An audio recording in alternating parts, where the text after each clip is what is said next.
What's happening, everyone? What's up, guys? It How you doing? is time for another Hangout sesh. Cigars, some good whiskey, and just kind of chill. Should we light them up? Chill, let's do it. Let's light them up. Go for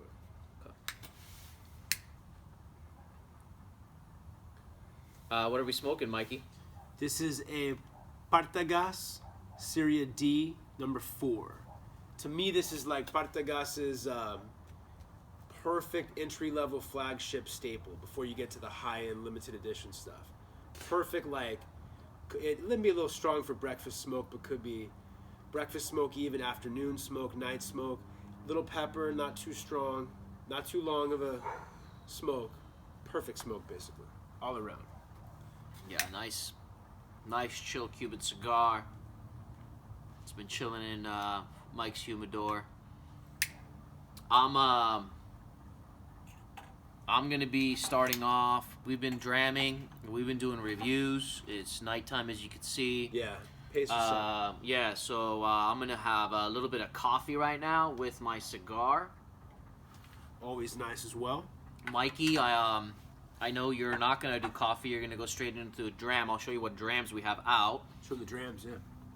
This is a vintage 1999 Macallan by Gordon and MacPhail, bottled by K&L. This just came out. This just came out like a few weeks ago. Brand spanking new, yeah. Brand spanking new. Some nice sherry casks, if you guys can see that color. So 20-year-old cask strength Macallan. What's cool about this one is Gordon and MacPhail doesn't really do very many cask strength Macallan. So 56.7%. We have that guy out here.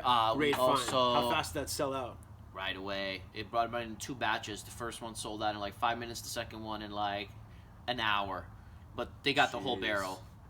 Incredible find. Yeah, and they did two per customer. So yeah, because normally these are always 43%, right? Even going back to the old school like 1965 Gordon MacPhail. That's why at $300, cask strength Macallan. Anything at 20 years old for old. $300, no brainer. And when you're talking Gordon and MacPhail, you're talking about like actual, real deal casks too. So, the best selection. Yes, sir. Old school Springbank 12. The 100. This is not the 100 proof. That is the 100 proof. The 50% ABV. Got this at a shop in the United States. It says double dark on it. The U.S. double darks tend to be a little bit darker than this. We're pretty sure it's actually a single dark that the store owner wanted to sell as a double dark, but either way, it's old school Springbank. Usually double darks are like black. Yeah. The George T. Stagg. This is the 2017 release. And then we also have the Four Roses 2020 special release. So we got some good whiskey out here. A couple good bourbons, couple good scotches. Very good whiskeys out here, I should say. Not normally whiskeys that you want to pair with necessarily a cigar, unless it's a special occasion.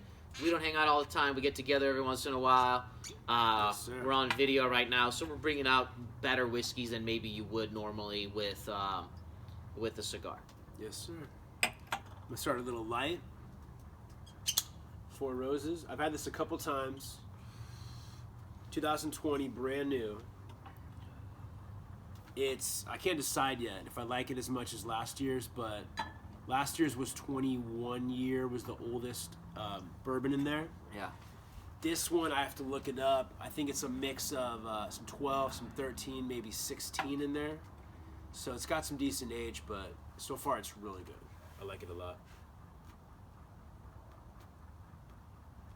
So, last time we hung out, Mike, everyone loved the story a lot of comments about the story that I shared about how you were driving a $500 truck, but you opened up a credit card, and you purchased a very expensive bottle. And a lot of people, if you haven't checked out our first Whiskey Hangout, check it out. But so I thought we'd share a story about one of your adventures. I feel like the Mike stories are actually more entertaining than the Narby story. So we're gonna do another special Mike story about how this particular bottle was acquired. This is the Bowmore 1956. This is, I mean, if it's not a top 5 whiskey, it's like a top 6, 7 whiskey. It is one of the best whiskeys we've ever had. We rated it a 97 out of 100. Check out our review if you haven't. The Bowmore 1956 right here. God knows how much this goes for at auctions now. At least 10K. Yeah, this is at least 10K. If It's a not kind more. of bottle.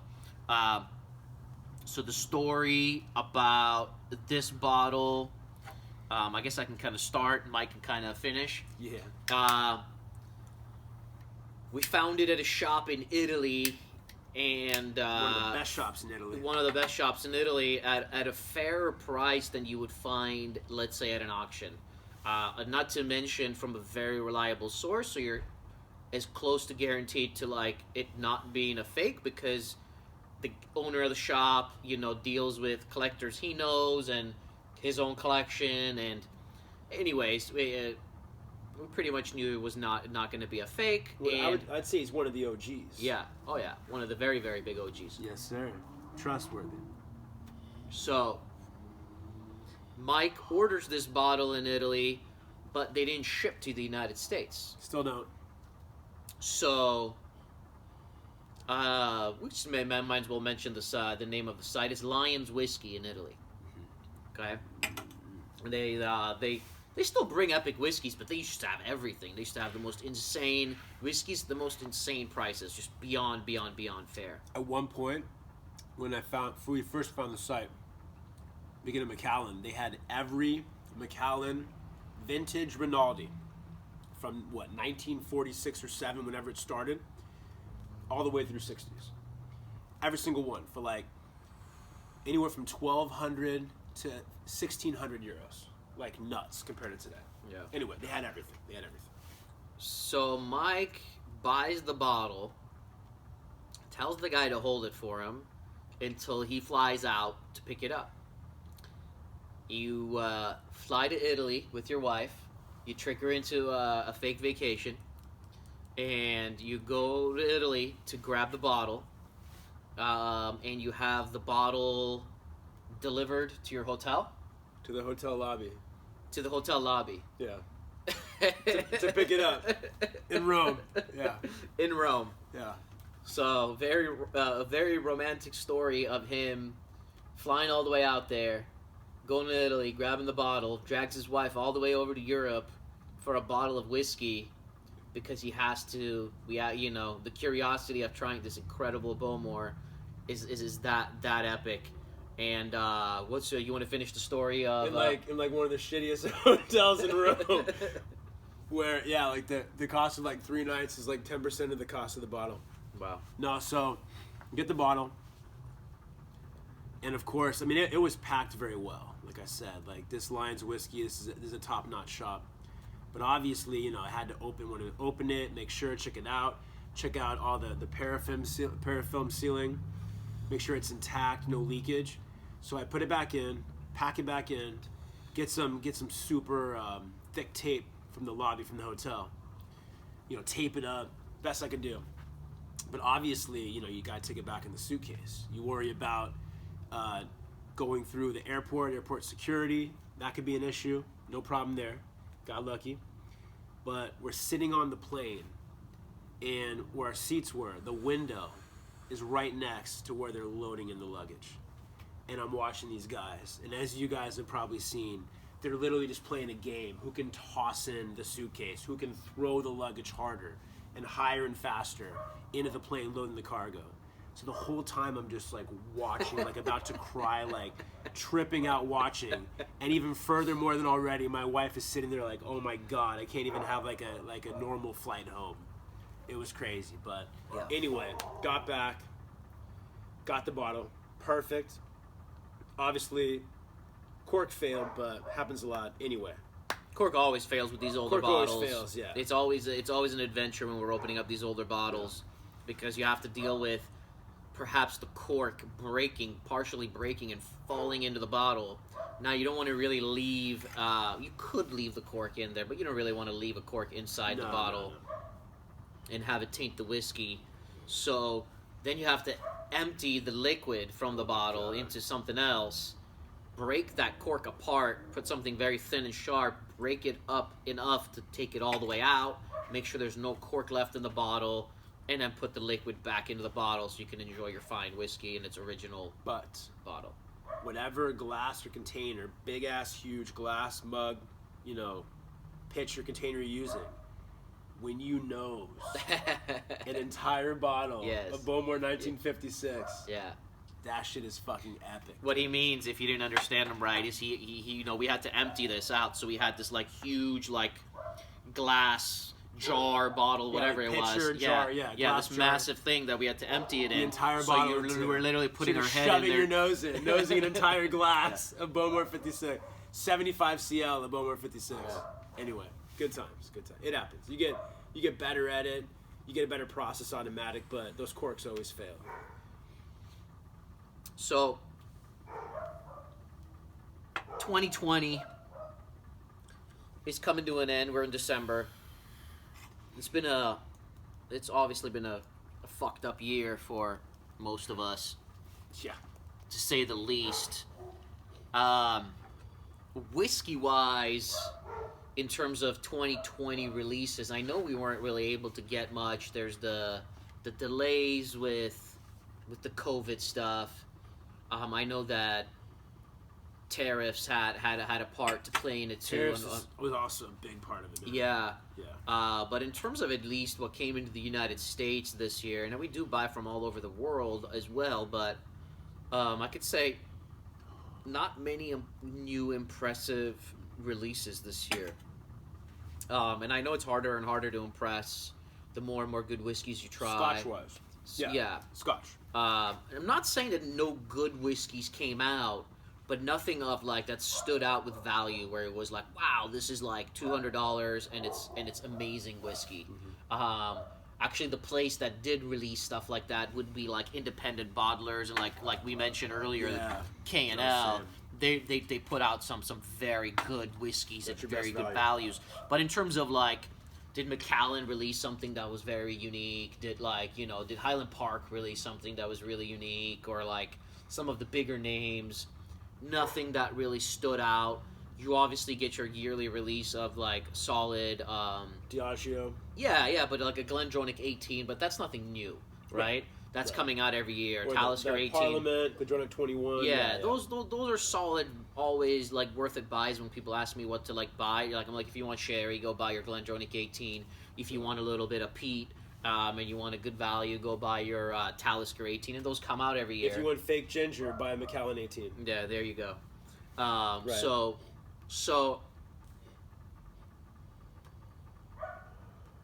not an overall impressive year where anything like really stood out there. Now it is coming towards the end of the year. We are expecting some bottles that are coming in, so we're hoping that's going to change. We're gonna uncork like 4 or 5 scotches in the next coming weeks, and those will count as 2020 releases, and we do have high expectations on some of them. So we'll see how those are. Those are coming in from the UK, and then we'll see how it ends. But on the bourbon front, we did get a lot of really unique, solid whiskeys. It wasn't just your Elijah Craig barrel proof. That's very solid, batch to batch, year to year. We got to experience some special whiskeys. We got, what was it? The Wild Turkey 17 bottled in bond stood out. That was a big one. That's a whiskey of the year candidate. And just the craft revolution, man. Everything Bardstown is doing. Bardstown come out with some good stuff. The Discovery series, the 4-Gate batch 6. The 4-Gate was unique. It stood out. Obviously, your BTAC releases. Old Carter. Batch 5 came out this year. We were very impressed with that. Batch 3 and Batch 5 were both impressed with both of those. But we also got to try the very old Saint Nick that came out. Saint Nick, dude. Yeah, now that wasn't cheap, so it's not like, I don't want to say it's not a value buy either, considering of what it is. It's the Stitzer Weller juice and how rare it is, and 17-year-old cask strength Stitzer Weller juice. you know, you're supposed to pay something for that rarity, right? It's fair. Yeah, it's fair for what it is. So that was probably the most unique and special bourbon that we tried in terms of surprise and special and like unique. That's something that comes to memory so far in 2020. I think that comes to memory above all else. Yeah, It's not the best whiskey we've tried. You know, you can't count whiskeys that have been released in previous years that we've acquired from auctions and stuff. But but in terms of what came out this year, That was like one of the highlights. that was probably, you know, at the top surprise. When it kind of intrigues you on what could be of the old school Stitzelweller. You know, it makes you want to dig further into that. Yeah. But yeah. So 2020, we you know, we did try a lot of scotches, we did try a lot of bourbons, and you know, there not that there weren't any good scotches. You know, Ardbeg released their 19-year-old. Yeah. There definitely was solid scotches, but I guess we're just our expectations of being impressed are really high as well. Where perhaps our expectations from bourbon aren't as high, so that's also a reason. Also a reason why we will get more impressed with one, because you know, when you're expecting a certain level and it's still very good, but it's not at that level, you're naturally just a little disappointed, especially when you're spending money. So that's definitely a thing. So, yeah. How was your how's your Four Roses? I'm still sipping coffee. It's good, man. It's everything about Four Roses you expect. Explosive apricots, juicy peaches, the creme brulee, that caramel custard. I would say, like, it's, to me so far, it's definitely whiskey of the year candidate, like it usually is every year. I would say I possibly don't like it as much as last year's, maybe yet. Last year's had 21-year-old stuff. We're going to review this guy soon, so the review on this is going to come out soon. And if you remember last year's... It might actually come out before this, so... Yeah. Yeah, shouldn't say that. Yeah. If you remember that last year's Four Roses, that age came out strong. Especially either way, right? All these Four Roses, you have to let them get down to at least halfway before you even know what's going on. They need air so much. But at basically like the third small pour of it, so far so good, a lot of potential. Big time. I'm gonna pour that Mac Daddy as well right now. Yeah, this Mac Daddy's a second fill from Gordon and MacPhail casks. True that. What I appreciate about K&L and if you want to look into K&L, you can only get it if you're in Cali.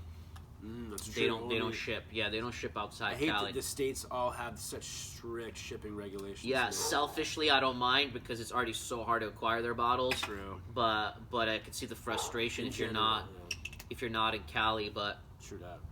you know, Beautiful 57% Macallan. I mean, come on, 56.7%, 20-year Macallan. Look at that color.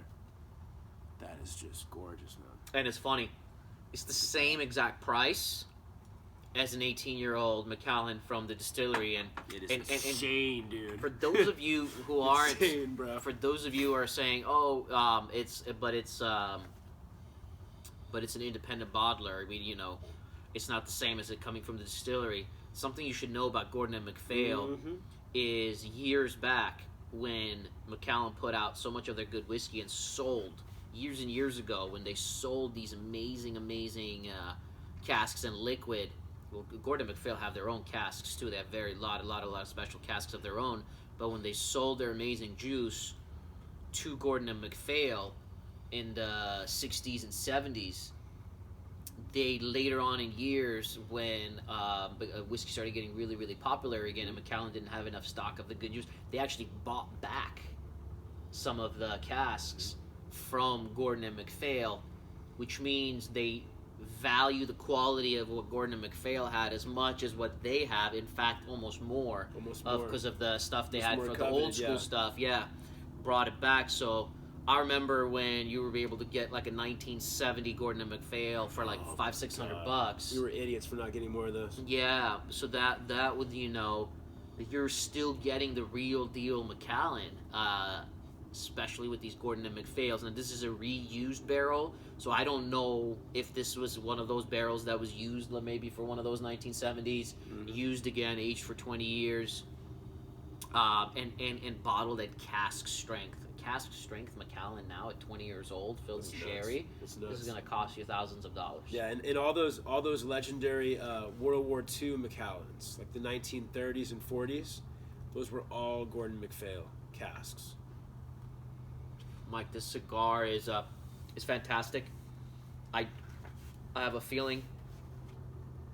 I know this was purchased a few months back. I have a feeling that this was not a 2020 box that they sent you. With those sights, it's very possible. I have a feeling it's a older box that's been maybe aging for a couple of years because it's just very refined. Yeah, with those sites, all those Swiss sites that sell Cuban cigars, like based on the inventory, you never know what they have. They have warehouses they store all over the place. You just pray that they're storing it correctly. That's why you got to find the most reputable sites. But yeah, you never know, man. Because I read all those like cigar review sites of, you know, customers going back 30, 40 years in those sites. Yeah. And yeah, you never know what year you're getting the box. Yeah, exactly. Especially Cubans. A sip of water here. No, that's nice, man. Yeah, you'd only know if it's like for example, the Cohiba Talisman 2017. If it's a vintage cigar, you would know. But yeah. Yeah, we love. You know, we have some really fine cigars, and we love them. We enjoy them, but we're not like on the same level as we are on whiskey in terms of passion and enthusiasts about cigars. Obviously, we've tried many, and when we get together, we like to smoke. I'd say I smoke about one a week. How often do you smoke?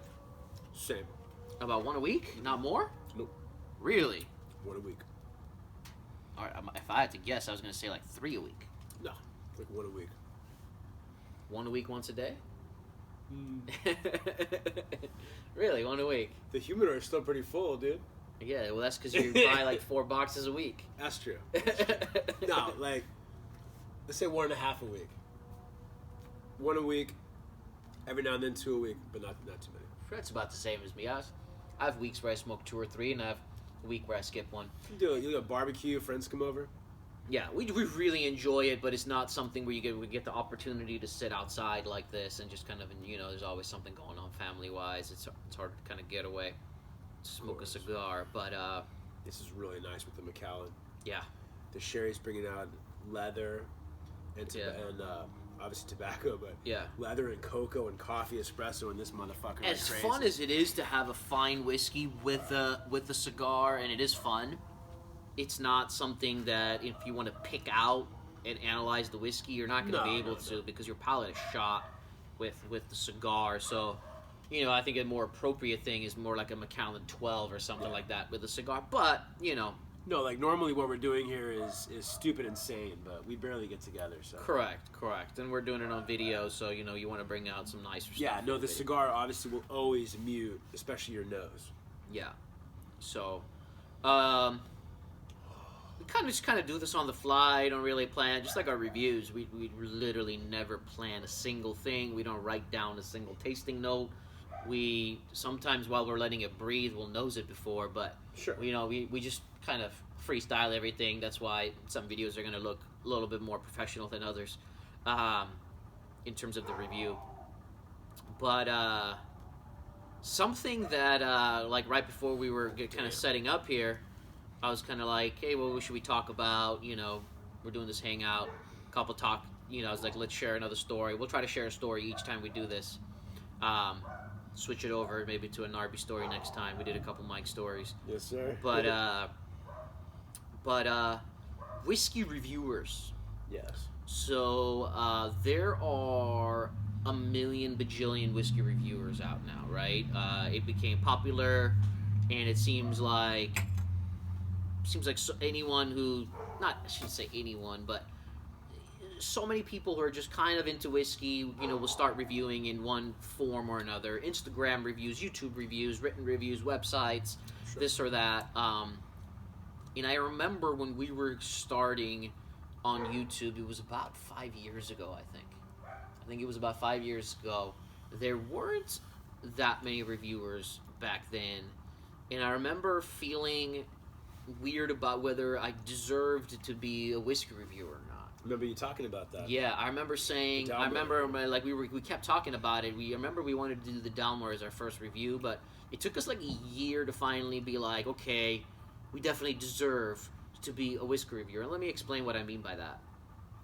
My view on a whiskey reviewer, especially then, was someone who's tried everything. Because I'm giving, especially if you're scoring whiskey, because if I'm scoring whiskey, how do I know what's a 90, what's a 95, what's an 85 if I haven't tried the full spectrum? It's all relative. If I'm going to talk about Macallan and say this Macallan 18-year-old is a 90 or a 95 or an 85 or whatever it is, I feel like you kind of have to have a reference point of trying what was before and the range of quality, trying to 25, trying to 30, and then so on, and the different years, and just kind of the full spectrum of trying. And that was my view, fair or not. You could say, Narby, you're stupid, that's not what it was, but that's the way I felt. And we kind of got to a point where we're like, look, we've tried thousands and thousands of whiskeys, from lower end to higher end to the standard range, ranging it from the beginning to their 40, 50-year-olds, to the old school stuff, old school sherry, new school sherry, old school peat, new school peat. Finally got to that point where we're like, I feel like our opinion, whether you agree with our tasting notes, whether we have shitty reviews or good reviews or great reviews, terrible reviews, it's not the point. Sure. It's the point of, do I deserve an opinion? And that's the way I viewed whiskey, because I would always look at someone like Serge, right? Of course. Or someone from Whiskey News. Malt Maniacs. A lot of the Malt Maniacs score whiskey, and I'm like, I'm not there yet. They've tried more than me, so why do I get to deserve to be a whiskey reviewer, kind of a thing. So, or Whiskey Notes, Ruben. Yeah, Whiskey Notes, I don't know if he's has as much experience as those guys, but he's a sherry, very knowledgeable about sherry. Oh, yeah. And he has whiskey, he has sherry notes as well, where that was his first passion. So his knowledge of sherry is excellent. So I really enjoy reading his reviews on sherried whiskeys, especially. And I, definitely a respectable opinion for sure, to say the least. So we had certain people that either they did reviews or they didn't do reviews, but we really expected their opinion. But it was always based on how much experience you have. So that's kind of the way we've always, in terms of, are we going to just kind of listen to someone's opinion, whether we agree or not, or whether we decide to buy it, but it's at least I'm going to pay attention to that person's review. I've changed a little bit on that. I've enjoyed watching other people start their review stuff, and they kind of start from the beginning where they haven't tried a lot, but it's also been fun to watch their journey. It's like what we went through, watching their journey. So awesome. Watching their journey, it's just I remember that stage where that had that Macallan 18 and that was the best whiskey I'd ever had. Right. So watching that is also interesting, but in terms of me just blindly following someone, someone to say hey, this is the best Talisker I've ever had, or this is the best Lagavulin I've ever had. I want that person to have at least tried. Right. If I'm blindly following, if I'm blindly going to follow. Right. Exactly. You got to know. You got to know. So, kind of the way we used to think of whiskey, but that's changed. It's certainly changed, and a lot more, because whiskey became really, really popular, and now you're getting nuts. Yeah. Now you're Whiskey getting tube. now you're getting a lot more reviews from a wider range of people, and it's kind of brought everyone together, and it's become a kind of a cool thing. And I certainly enjoy watching reviews from other people now as well that maybe don't have as much experience as, let's say, like a Serge or someone like that. Right. Where before that's kind of what I wanted, and now I'm a lot more open-minded to just enjoying the review of more people. Right. Yeah. It's definitely changed a little bit. But I mean, same as us, right? It's all relative. The best whiskey you've had is the best until you try that next level. Yeah. And until, See the lighter, Mikey? For sure. And like, someone like Serge has literally tried every epic whiskey ever bottled. So Close to it. yeah, pretty close to it. So it's all relative. You don't know what you don't know until you try it. Another way I view reviews, I'm going to light this cigar, make sure he gets going. Yes, sir.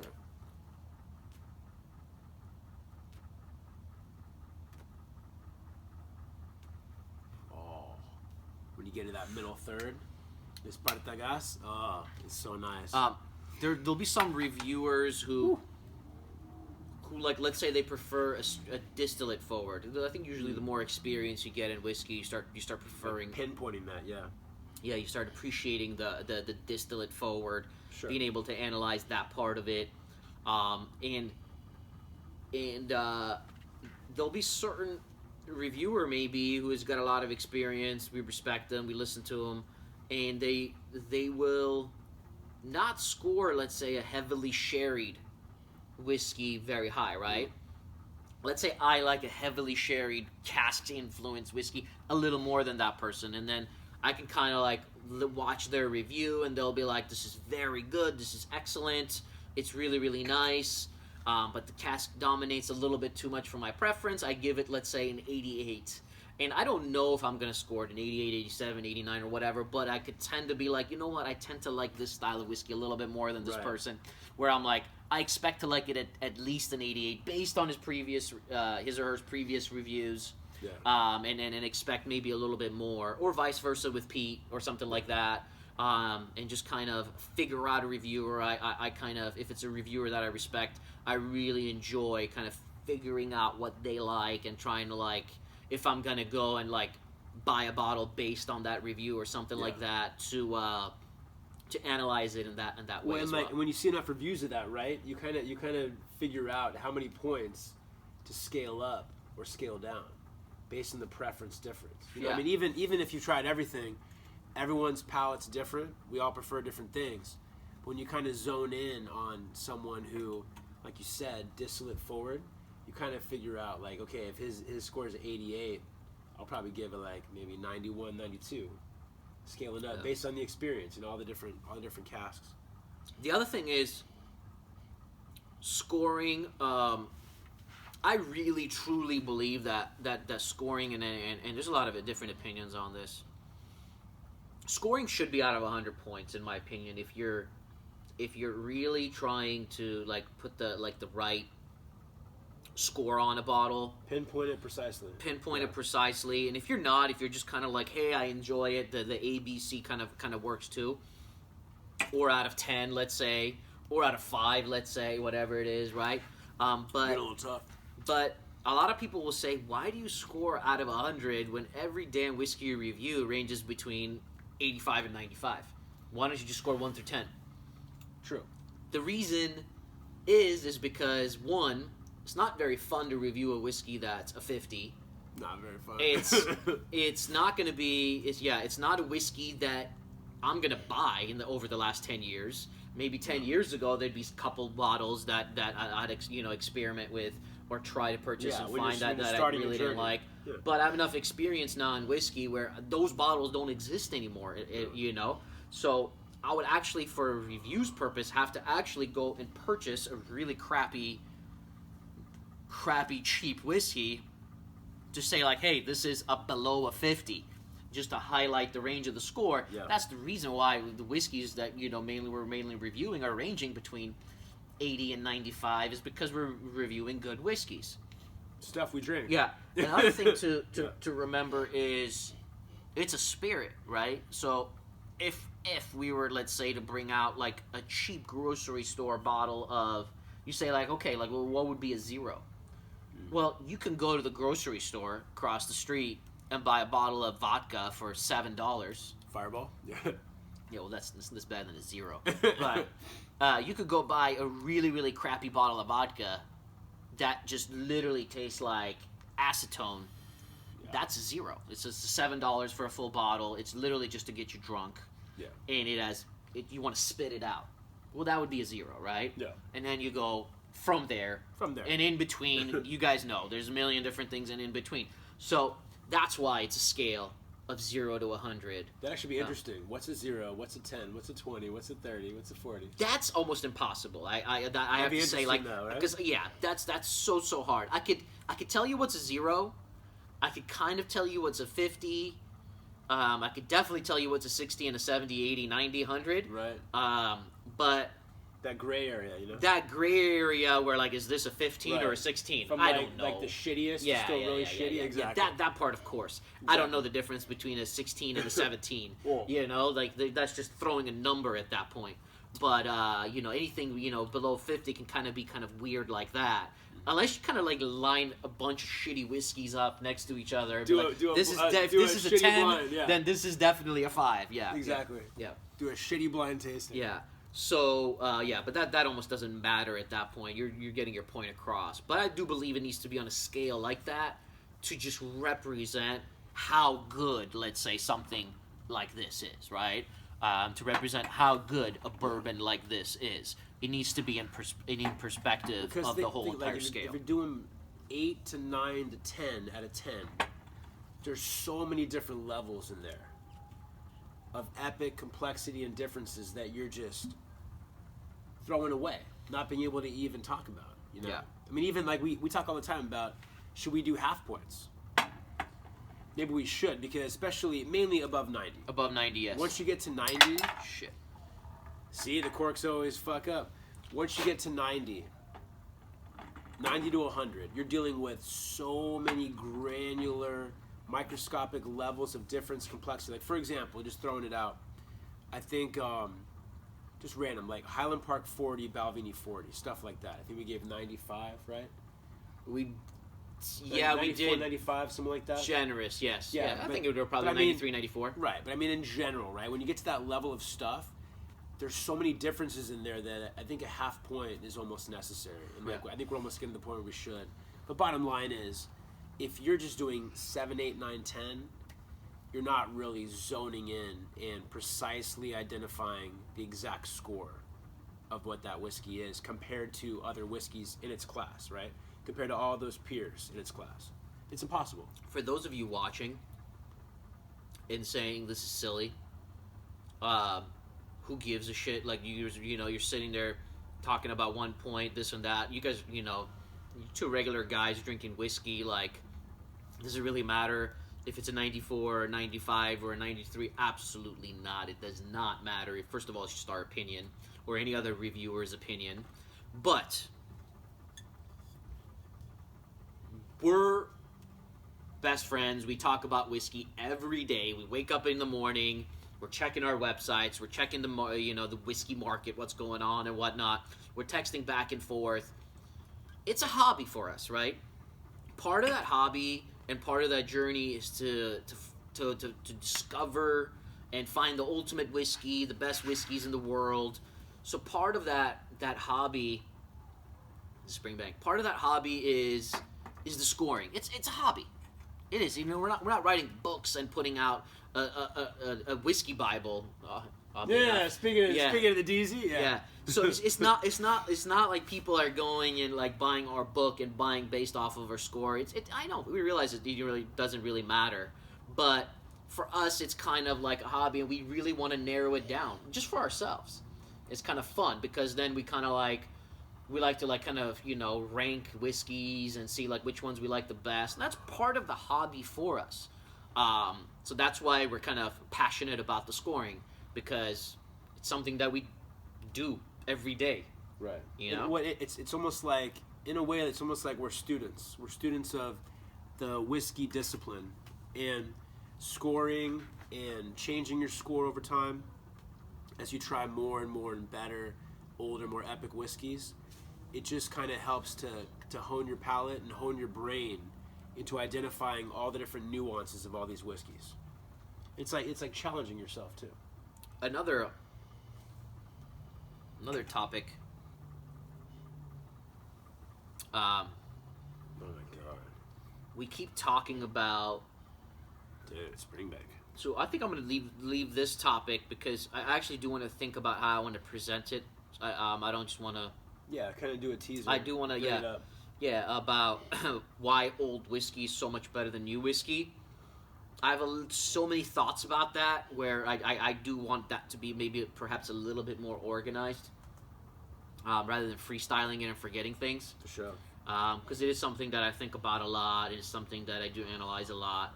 Because I keep saying, we both keep saying how much better old school whiskey is than new school. So many people say it, right? Oh yeah. Because it is. It's true. But in the way it's not true, I'll explain how it's not true and how it's true. It's true in the sense that if you want those whiskeys that we would consider the 94, 95, 96, 97 rated whiskeys, we don't see whiskeys like that coming out today very often. Like very, very, very, very, very, very rare. Yeah. Like hardly ever. Yeah. Even when you buy like a 40-year-old, right? In most occasions. So it's like you're not really getting to that epic level. No. But in the old school days, you were getting, there were Ardbegs being released left and right that were like 95 level. Bowmores being released left and right, they're in the 95 level. Macallan's being released left and right that were in the upper echelon. Springbanks being released that were just incredible. Many bottles. Kalila. Lefroy, you said. Yeah, Lefroy. Oh yeah. Port Ellen, Kleinleash. Yeah, nonstop. Incredible whiskeys, and these were not expensive at the time. A lot of special releases and regular releases that were just had this incredible. But there was also a lot of whiskey that was being released back in the day because whiskey wasn't so popular.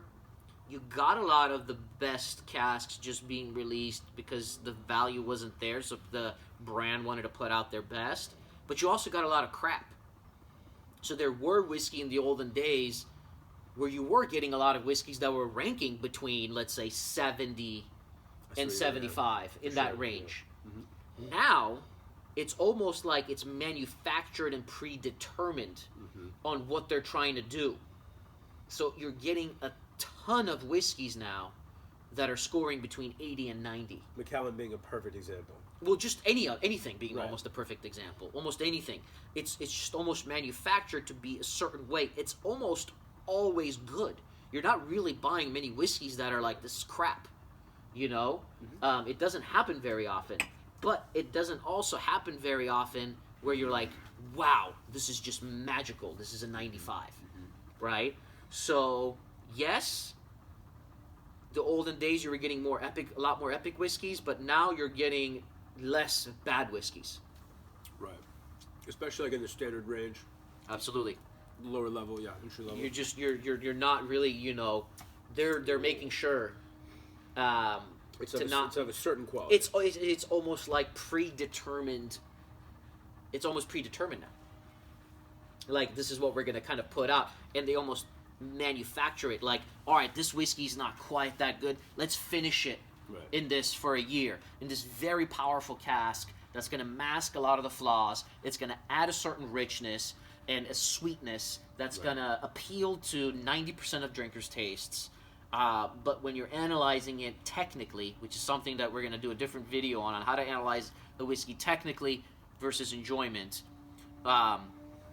and when you're analyzing the whiskey, when you're comparing it to the very best whiskeys in the olden days, it tastes something is off. Right. It's not leaving it in just a really good old school casks and not touching it for 15 to 20 years versus putting it in a cask that's not very good, not very active, not properly seasoned, and then after 10 years you finish it off for a year or two in something that's a little bit more powerful to hide the flavors, and then you release it onto the market, and you're charging $200 for it. Right.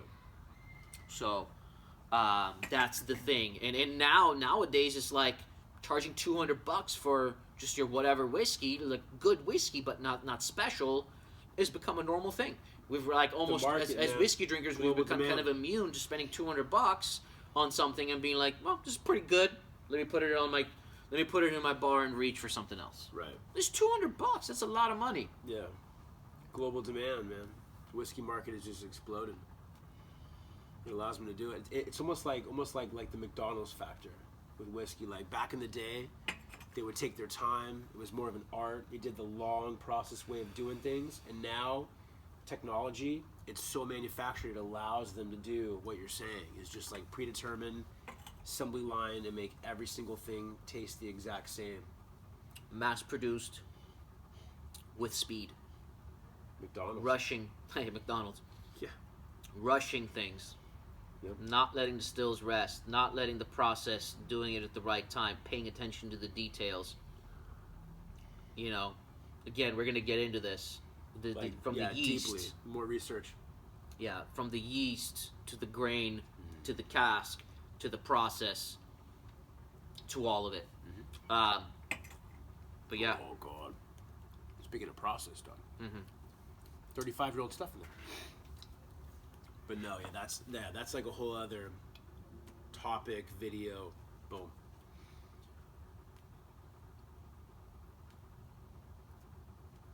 Cigars lasting quite a bit longer than I thought it would. Where are you? Am I talking? I'm just talking a lot more than you. You're about the same. Yeah. No, it's funny. Like, well, okay, those my other favorite cigar, the Cohiba Esplendido. That guy's so long, it does last as long as it looks. But it's funny, like, a lot of times the good Cuban cigars, no matter how short it is, it finds a way. It will still last forever, dude. Well, yeah, this is burning nice and slow. Yeah, Quality. it's because it's quality. Yeah. It's rolled perfectly. I'm going to conclude with what we're thinking of in 2021. Oh yes, good point. We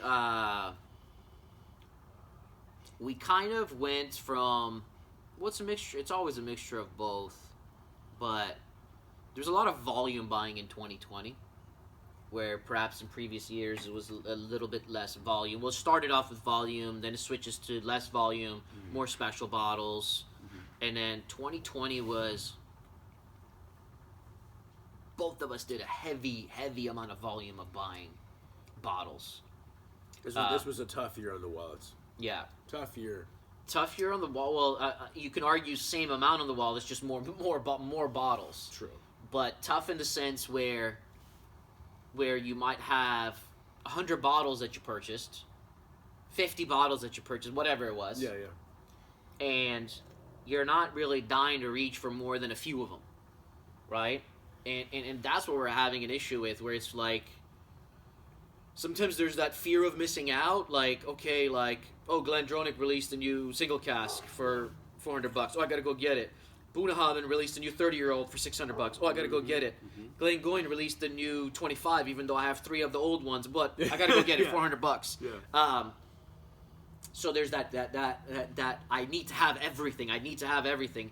The Springbank 21 just came out for $600.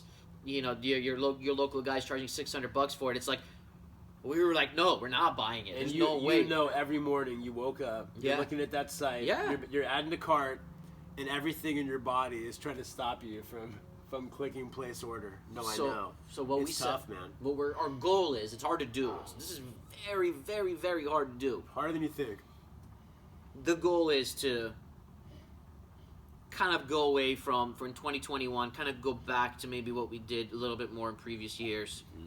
And instead of having 50 new bottles, maybe just have 5 to 10 new bottles. Of like this guy.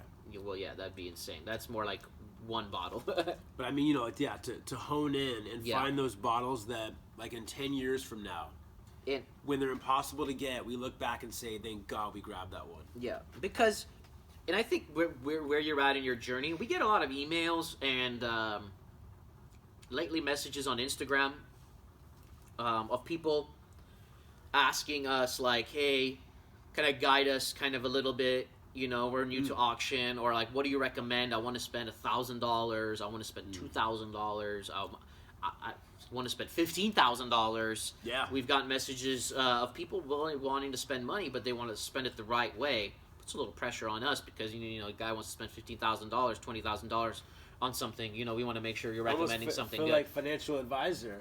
Yeah, you are at that point. You make a mistake, yeah. Yeah, you are at that point, especially, you know, financial advisor that's not getting paid for it. Yeah, true. So what was my point with this? Oh, Your goal. No, 2021 New Year's resolutions. But I don't know where you are in your journey, but if you're sitting at home and you have, let's say, 100 bottles, and you're like, my rule is I can't go over $200-300 a bottle. I fully respect that by 1,000,000%. I fully do. But you already have 100 bottles. And I'm not saying they're not good bottles. I know they are. They're probably fantastic, and you enjoy them thoroughly. But all I'm saying is maybe instead of buying your next 3 $200 bottles, maybe buy one $600 bottle instead. It feels weird to do. It's really scary to pull the trigger. When you open it, you better like it or you're going to be really pissed. I get it. But when you really enjoy something that you spend a little bit more on, it becomes a little easier to do next time. Yes. Take your budget. You're not going over budget. You're not. But just because you bought a $600 bottle versus a $200 bottle doesn't mean your year-end budget of whiskey. Let's say it's $2,000. Whatever it is, right? Your year's budget. Once you get to the point where you have a lot more whiskeys, I just really recommend honing down and maybe buying a few special ones. Because remember, the way the whiskey market's going, unfortunately, that unicorn or that special one you want might never be cheaper than it is right now. So that's something that is very, very hard to do, especially when you want every damn little release. It just shows like we're only human. Like even though like we were so good at that in the beginning, like we knew that these bottles would just go up and up, become epic, become impossible to get. Yeah. Like we lost track, kind of lost our way. You get like sucked up in the market. The market takes over. Like the releases take over. Like you said, fear of missing out. Well, it's also the fact that like let's say we want a bottle of something like this. You know, let's say it goes over $10,000. It's just not that easy to buy a $10,000 bottle, regardless. Right. You know. Right. That also becomes a reason why you're like, okay, all these bottles that I want are so damn expensive. Yeah. I'm naturally going to gravitate maybe a little bit towards some cheaper stuff too. But I think if I'm going to spread out my money on a bunch of whiskeys that I'm not constantly going to reach for, I'd rather have just a few that I'm going to, especially if I have a whole bunch already. And I know a lot of people of you watching do have a large whiskey collection already. Well, like you said, like you know, not just like that, but whatever your scale is, there's some bottle that's on the higher end of your scale that if you bought a bunch less of those cheaper bottles, you could afford it in your whole year of whiskey spending, whiskey budgeting. Yeah. So that's the goal for 2021. The other goal That's the goal. The other goal is to improve the quality of our videos. We make fun of ourselves all the time. Yeah. We've been doing we don't have very many reviews. We probably only have like 150 reviews, which is like a year's worth of work for most channels. Right. So yeah, it's been 5 years, but we don't have a lot of reviews. A lot of times we don't put out a review for like 6-7 months at a time, which definitely doesn't help our channel growing. But we also realize we look around at other channels like. There's some really good work being done, really professional, high quality videos. Yeah. Not a couple guys just turning the camera on and sitting down and not editing and not, really doing anything. And I know there's something cool about that. There's something very real about that, of just turning the camera on and just kind of doing your thing. I mean, you kind of see Ralphie doing that, and he's obviously the man. Ralphie's still kind of doing that, yeah. Yeah, he's the man. It's different. He get away with it. Yeah. He's the real OG YouTube. Yeah. But we definitely wanna improve. We have something that I probably would never think I was gonna do. We're considering doing Patreon and perhaps adding something for the Patreons. It feels very weird to do, but it's kind of normalized to me because I see everybody doing it. It's so like universal now. I feel a little less guilty doing it. There's two things that would do. One is it would force us to put out content. We have no choice. Right. Two, it would force us to do a little bit extra for the whatever way we decide to do that for the people that are Patreons. it's a little weird. I don't know if people would do it. It'd be kind of weird if we did it and nobody wanted to be one. Don't get no Patreons. Exactly. So that'd be kind of weird, but something we're considering. We see other people doing it. It would force us to step up our game. Yes, sir. And we don't know if we're gonna do it or not, but it's something we're considering. I'll have a little bit, yes. You got it. Not as heavy as yours, but I don't know. We'll see what happens. But we definitely have kind of gotten to a point where we're like, you know, we realize the quality needs to improve. It means it just means spending more time learning editing and the camera work and all that. And we already have so short on time for doing the reviews. Yeah. It's gotten to a point where we don't get to hang out as friends anymore. It's literally like when we're hanging out morning to night, reviews, and then we don't see each other for a while, morning to night, reviews. And it's like, we don't really get to hang out. So, we enjoy doing this. We definitely want to keep doing it. But yeah, those are just kind of some thoughts for 2021. And yeah. Yep. I guess... Another resolution, try to get as many 2021 B taxes we can for as cheap as possible. Mm-hmm.